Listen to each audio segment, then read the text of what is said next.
तुम्हारा ध्यान कहाँ है सरस्वती? सुबह से देख रहे हैं तुम कुछ खोई खोई दिख रही हो। यदि पूजा में मन ना लगता हो तो समय व्यर्थ ना करो, इस तरह पूजा फलित नहीं होगी।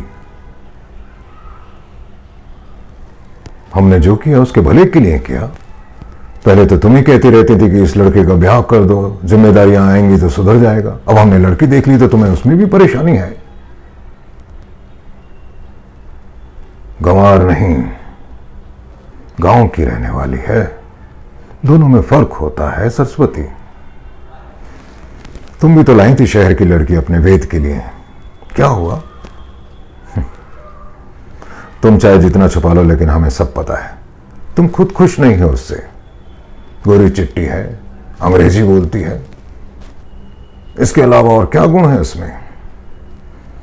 मनुष्य अंग्रेजी डिग्री से नहीं, संस्कारों से शिक्षित होता है सरस्वती। और ये लड़की तो हम दोनों ने देख रखी है, संस्कारी है, आज्ञाकारी है। तुमने देखा शिव आराधना के सारे श्लोक कैसे कंठस्थ किए हुए हैं उसने, जैसे कभी तुम्हें हुआ करते थे। पर तब तुम हमारी धर्मपत्नी सरस्वती होती थी, अब तुम मिसेज सरस्वती पांडे हो गई हो।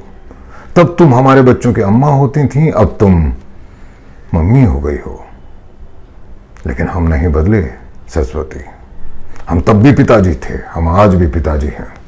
और इसीलिए कह रहे हैं कि ये लड़की घर में आएगी तो इस घर को भी संभाल लेगी और श्लोक को भी।